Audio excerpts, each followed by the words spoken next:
Hi, TT. It's Mimi. It's halfway to Halloween, if you're wondering what's over there. Right here we got Eon and Meows.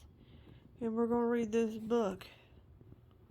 A Little Golden Book, Disney Encanto, Mystery in the Rainforest. Alright.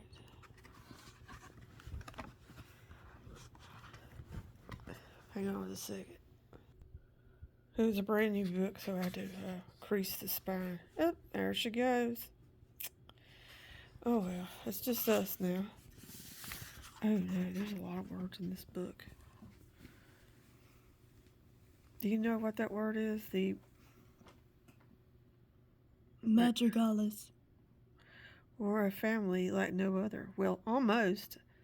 They had magical gifts and they lived in a wondrous place called an Encanto, which included a village and their magical house. Caista, I think. Casita. Casita. I don't speak Spanish. Oh no, this is gonna go bad. Pepe, Madad Madrigal. had the gift of controlling the weather with her emotions. And today the weather around her was unpredictable. Pepe's daughter, Dolores, also had the gift of hearing things that were really far away or had just gotten engaged. Every time Pepe thought about the wedding, her mood switched instantly from happy to worried.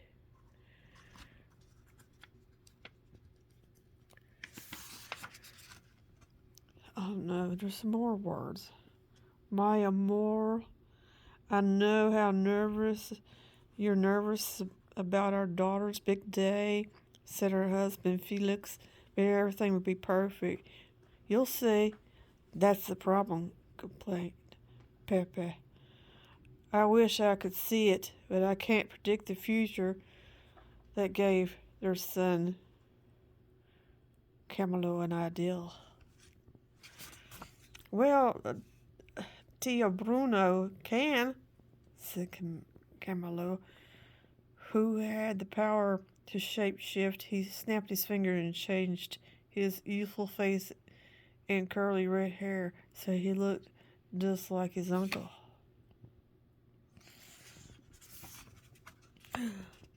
Bruno reluctantly agreed to help Peppa peek into the future. Everyone gathered around, but Bruno's vision didn't show a big party or the design of Dolores' wedding dress.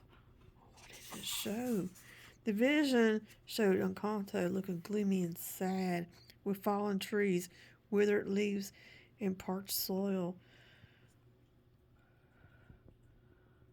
Abuelo Alma, the matriarch of the what is that word again? Madrigal. Family was worried. She asked Bruno if he knew what was happening. Bruno didn't answer, but he shared one last detail from the scene: a beautiful flor de mayo orchid. Oh gosh, this is hard. Abuela decided the Madrigals. should go to the village. Maybe someone there knew what was happening in town. They met with a few worried families. Senora Asma hadn't been able to prepare his famous enchiladas because there wasn't enough corn for the dough, and the Flores family avocado tree had been without fruit for weeks. This is empanadas. Whatever.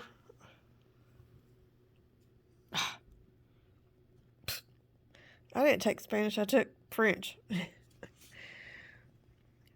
Then when Mirabel, Abuela's youngest granddaughter, and Antonio, Dolores' younger brother, went to buy green mango with lime and salt at the corner stall, they were told there were no mangoes, no limes. Camilo and his friend were also disappointed when they couldn't get a refreshing coconut smoothie. What do you mean there are no plantains? Julieta, Mirabelle's mama, asked the man at the produce market. Back at Casita, Julieta continued complaining to Isabella, her eldest daughter, who was desperately trying to replace the withered flowers on all the balconies. The Madrigals called a family meeting to talk about the mysterious problem. They must find a solution soon, said Abuela Alma. Louisa, Mirabelle's oldest sister, suggested planting new trees and growing fresh produce, but Isabel told her that she had already tried that in town. The plants, old or new, barely survive, she said. They need to find the cause. I haven't heard the waterfalls in a few days, said Dolores, with her ear pointing toward the mountains. The waterfalls flow into the rivers by the town, which were used to water the flowers and trees. Antonio watched his family desperate, thinking how to help their beloved Encanto, when suddenly his friend Pico, a toucan, chattered in his ear. He knew it was time to use his magical gift. I know what to do, Antonio said with excitement. I need to go to the rainforest. What is that word? Okay. Okay. Go to the rainforest alone, asked Abuela Papito. I know you're very brave, but that's a big responsibility for a young man like you. Everyone started talking about how the baby of the family wanted to solve the huge mystery on his own. Mirabelle jumped in. Are we forgetting Antonio's magical gift? She said. Obviously, he won't have to do this alone. He has his animals. Go, son. Make your family proud, said Felix. Feeling hopeful, everyone agreed. Pico led the way into the rainforest, where Antonio and the others followed. Several animals, such as a squirrel and macaw, decided to join him. It wasn't long before they arrived at the edge of the dry river. The waterfall that fed into it was almost dry as well. Only a thin stream trickled down the wall of rocks onto dry dirt. Oh no, what's happened? I don't even know what that word is. Chispy. What is that word? I can't pronounce that. Caught Antonia's attention and gestured to a beautiful orchid that grew on a tree branch by the waterfall. A hummingbird buzzed near Antonio and said, It's Flor de Mayo, and it's still growing. It must be getting water from somewhere. Antonio turned to Pico, Macaw, and the hummingbird.